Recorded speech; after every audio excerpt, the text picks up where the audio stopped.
What's happening, everyone? Welcome to GBALL Vision. I hope you are doing fantastic today. We do have an unboxing to get into today, and I'm hoping that this in this package is going to be one of the best under $50 knives of the year. So let's get into it. We'll use the CJRB Echo, the Knife Center exclusive button lock version. This is an absolute winner. The last time I checked, they were still in stock.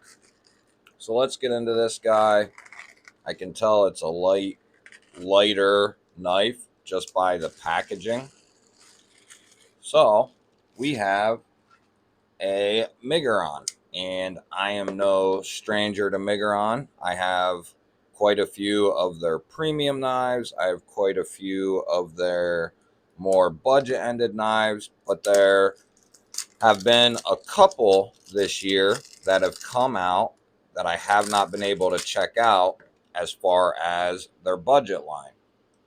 So that is what we are doing now.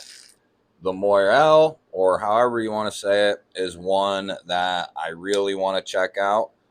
They just came back in stock, so I'll probably be picking up one of those. But Migurons, even their budget knives, come with pretty good packaging. CJRB has been the most impressive change this year, in my opinion. But Miguron does a good job. They let you know that it has been QC passed, which is a good thing, which means they are checking the stuff. So you have a regular slide out box, got a Miguron card, and then you got your knife set on some little foamy there. And then your knife comes in a cellophane with a QC pass sticker. So they definitely let us know that they've been QC passed. So we'll put all that stuff back in the box. Now, this is the Miguron Takog, Takog, and they are in stock from what I've seen, at least on Amazon. They only got half of it there on the box. But what really drew me to this was it does have a single thumb stud, which is very reminiscent of a couple of their other models. They tend to do pretty good studs, but it also has a front slash top flipper. And I love studs in a hole and a top flipper, one of the two combinations. So it is perfectly centered up, and it looks like it has one hell of a thick blade stock, which doesn't necessarily mean anything, doesn't make it a bad thing. You do have a almost deep carry clip here. The screws or the pocket clip have not been recessed, and it's not reversible, so that's kind of an odd choice for Miguron to at least not recess the screws. Now, it looks like there'll be plenty of room in there, though, even for the thickest pants. So let's give it a thumb flick. Ooh, yeah. Miguron typically does not disappoint across the board. From their $40 knives up to their $200 knives, they typically do a great job.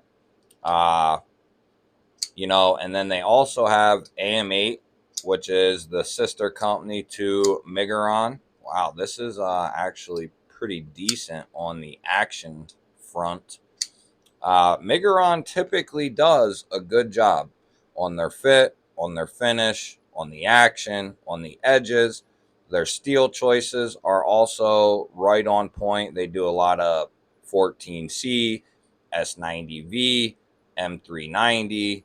They do a good job. So nothing to complain about as far as their materials go. And a lot of times they'll give you a titanium pocket clip on the budget models. Now, this one does not look like the normal. Yeah, that's just a normal steel clip. But a lot of their budget knives come with a titanium pocket clip, and they're usually really well priced. Nothing to complain about. So you're getting almost, I would say it's like 2.99, 2.98 inches of blade. And then your overall is looking like 6 and 7/8, somewhere in that ballpark, 6 and 7/8. So it's definitely a mid-sized knife. I wouldn't call it small. I wouldn't call it large. I'd say it's kind of right there in the middle. Uh, I can still get a full purchase on this thing, and you can kind of choke up there in that 50-50 spot, and it's not uncomfortable. Giving it a squeeze, I really don't feel anything because you have some nice thick liners and handles. So you have a pretty thick profile there. I want to see what that. And Miguron typically has thicker handles. They do a little bit thicker. So you're at 0.57. So just a little above the average, I would say. Just a little bit. But guys with bigger hands, thicker fingers, so on, uh, little knives like this that have a thicker handle benefit guys with bigger hands greatly. Just gives you a better feeling in hand. It gives it a little bit of weight. Let's see where that balance is. So it's pretty dead on. I would say it's a little tail heavy, but for the most part, I'd say it's pretty good. You have it's a stone wash finish with hand rub flats. So that's pretty unique. While we have the calipers out, why don't we check?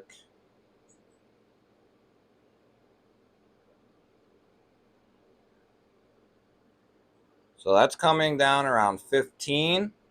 And we got a thick old blade stock here, about 140. I mean, that's not bad. It's not past the norm, but for such a small knife, it does have a pretty thick blade stock, but it comes down nice and thin.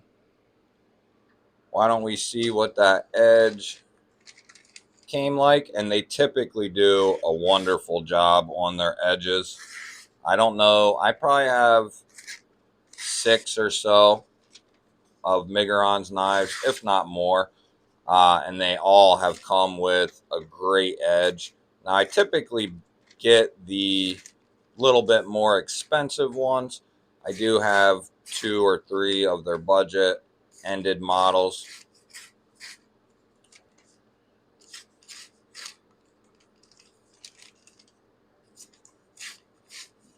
Yeah, no snags.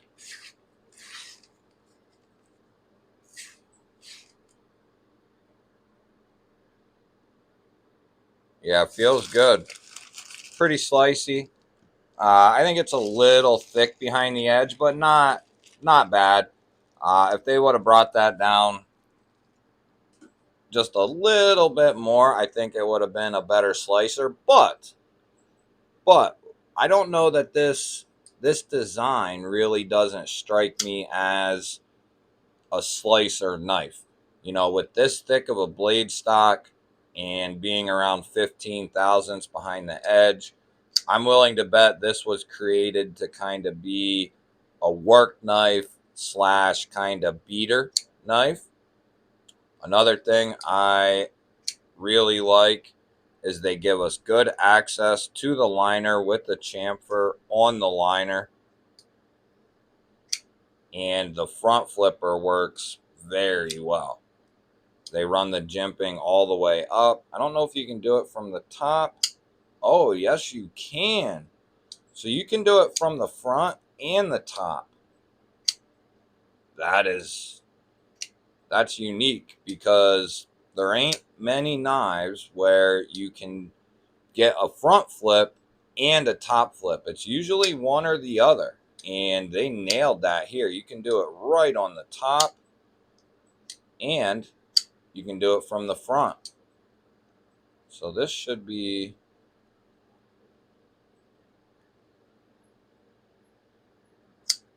okay. You're gonna have to do that from the front.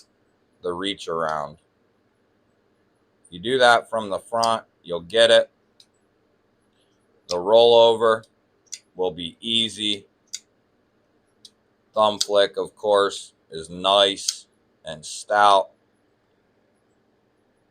And it looks like you might be able to switch that over to reverse flick it.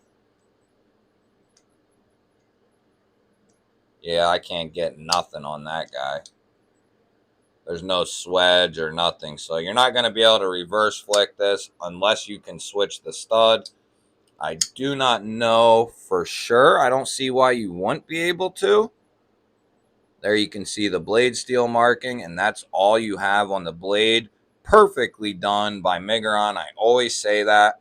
You know, I really do not mind it being on the pivot, especially when it's a classy, minimal emblem or logo. You know, you just have the M there and it looks good. No complaints. I would 100 times out of 100 have this over this. I love this knife, and luckily that's nice and minimal. You barely see it, but what Kaiser does right here, I would much rather have the pivot with the branding than right on the blade. You know, it just looks so much cleaner, so much better with nothing being on the blade. Miguron typically does a good job all the way around. I'm a huge fan of what they're doing. Is this going to take over for best knife under $50? I'm not going to debate that right now. It's close. The Petrified Fish Viking has my favorite knife under $50 right now. And it's so good. I'll link that video up in a card. You can go check that out if you haven't seen the unboxing. The overview is coming for that soon. Also, keep your eyes out. There's a video coming soon. That will be the entry video for the 3K giveaway. That'll do it for this one, guys. If you want to check out some more content, I will link 2 cards here that are definite good videos to go check out. If you are new here and not subscribed, click the GBALL Vision logo there on the center of your screen. I would love to have you here. Give the video a thumbs up and leave me a comment before you head out. Otherwise, guys, I will catch you on the next one.